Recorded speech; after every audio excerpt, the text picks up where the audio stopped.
Man, the passion, energy from our fan base. Like, I've been in a lot of competitive arenas as a player and as a coach. There was nothing better that I've ever been in than what happened on Saturday night.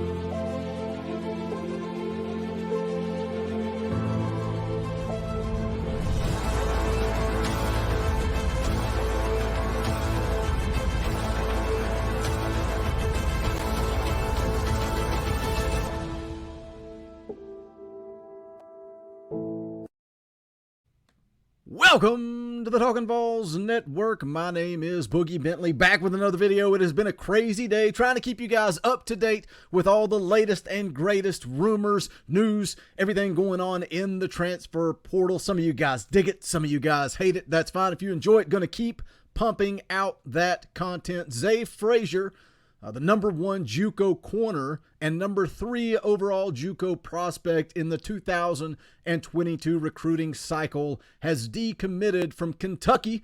We'll take a look at it. He is of a position of need at corner, so he would fit in well on this Tennessee football team. We'll get into it. As always, do me a favor. Go ahead and smash that thumbs up just below the video. Helps the channel, helps the analytics. It's free, it's quick, it's easy.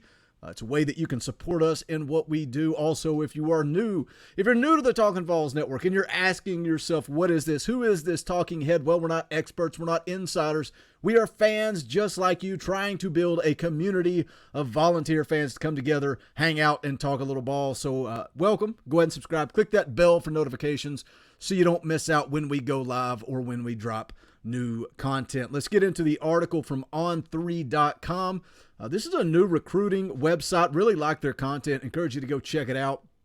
It says JUCO corner Zay Frazier decommits from Kentucky football. What I'm going to actually do, I'm going to take you guys through the article here, and as I do, I'm going to go ahead and throw up Zay Frazier's highlights so you guys can take a look at that while we go through the video. So let me go ahead and get that up here and get that rocking and rolling for you guys, and then we'll jump back into the article. All right, here we go.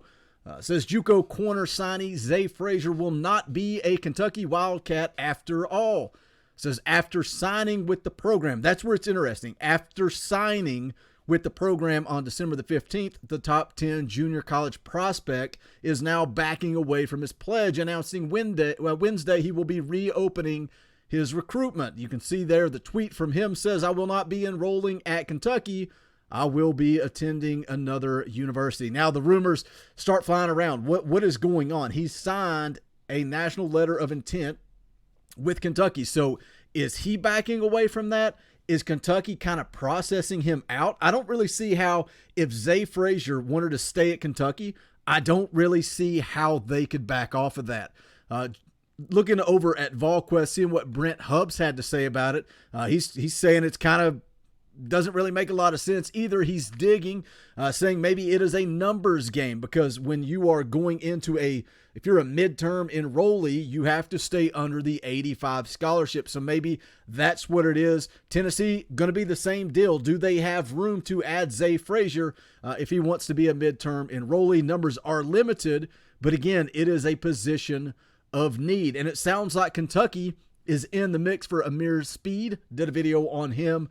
He's the defensive back from Georgia. Sounds like Kentucky is in the mix for him. Could that be why Kentucky is pulling away? But again, if Kentucky is wanting to separate themselves, how can you really process a guy that has signed a letter of intent? Doesn't really make a lot of sense to me. Says Frazier was rated as the #3 overall JUCO prospect by Rivals, #10 by 24/7 Sports, and #15 by ESPN, a consensus top 5 player at his position. Here's a quote from Mark Stoops. He says, Zay Frazier, big-time length, 6'3", corner, junior college player. Says one of the top junior college players in the country that we needed. I wanted that size at corner. The article goes on to say here, Frazier also considered Mississippi State, Utah, and UTSA before signing with Kentucky last month. Now, when I was doing some research, doing a little digging, Josh Edwards over at 24/7 Sports said that Zay Frazier took an official visit to Lexington the final weekend before National Signing Day but that he had also previously taken an official visit to UTSA in Utah. Mississippi State, Tennessee, Texas Tech, Washington, and Indiana were also in the mix with offers. Tennessee actually offered back on August the 28th, 2021. But it says, this is, again, Josh Edwards says, my feeling before Kentucky went all in late was that he was headed to Texas San Antonio, so do not be surprised if that's where he ends up. How hard does Tennessee push here? How hard, how much do they go in after Zay Frazier? Based on the way, the chips fell with the class of 22, a need at defensive back. Does he want to play in the SEC? One of the quotes that he talked about, similar to most JUCO guys, they want to come in, they want an opportunity to play early, and that kind of factored into his decision. And it says that he was looking for playing time at Kentucky, but does he want to go to UTSA and get playing time, or does he want to play in the SEC? Because again, when you run down his list of offers, Kentucky, Mississippi State, and Tennessee were his SEC offers. Does that matter? Is that important to Zay Frazier? Does he want to stay in the SEC? The article here goes on to say at the time of his commitment, Frazier was seen as an instant replacement for former Kentucky pledge DeCarlos Nicholson, who ultimately flipped to Mississippi State. Now the Wildcats will have to find another replacement in the secondary, this time for their top-rated JUCO signee. The article goes on to talk about Kentucky and what they are looking to replace, so we won't really get into that. But again, when I look at Zay Frazier, when I look at his highlights, he's got good speed.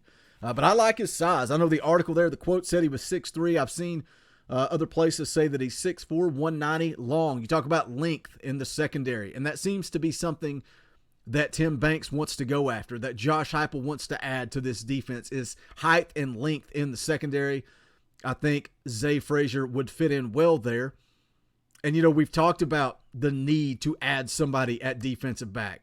When you look at, what happened in the bowl game, and I hate to keep going back to it. I hate to keep pointing it out, but it's the reality of the situation. Alontae Taylor, unable to go due to injury.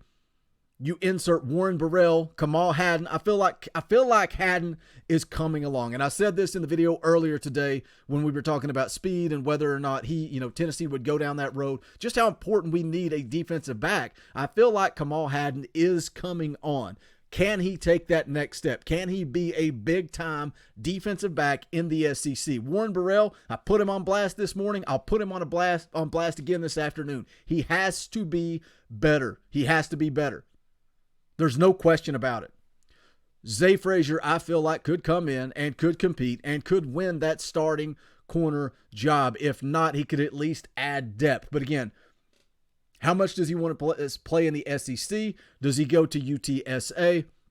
I don't know. We'll see. This is a kind of an instant reaction. Just saw this. I thought it was just a strange deal, man. Again, talking about recruiting, talking about the transfer portal, everything going on in 2022 in college football is absolutely insanity. This kid signed to go to Kentucky. Now he's not. Now he's going elsewhere. Is it because of Kentucky or is it because of Zay Frazier? I don't know. It's insane. Hit that comment section. If you guys have heard any rumors or anything going on with Zay Frazier, let me know. Also, let me know how you think he would fit in to this Tennessee defense. Again, tons of coverage coming your way. I know a lot of you guys are enjoying it. Some of you guys telling me to shut up and quit making videos. That's the reality of YouTube. It is what it is. But if I quit making videos, what else am I going to do with my time? I wouldn't be able to come on here and interact with you guys, and I enjoy doing that each and every day. If you have not done so, do me a favor, hit that thumbs up on the way out the door. Also, go check out the official merchandise of the Talkin Vols Network. Go to bonfire.com/store/TalkinVols. I say it all the time. You guys make this channel what it is. You guys are the reason that we are about to hit 11,000 subscribers. You do that by watching the videos, liking the videos, sharing everything out on social media. But the best way to spread the word about Talkin Vols is word of mouth. Let somebody know. But also, if you are rocking our merchandise, that's free advertising for us. So we greatly appreciate it. But that is going to wrap it up for this one. This is the Talkin Vols Network. My name is Boogie Bentley. Go Big Orange. The songs howl like weed, poets sat in our chains, soaking moonlit falls, unbroken past this in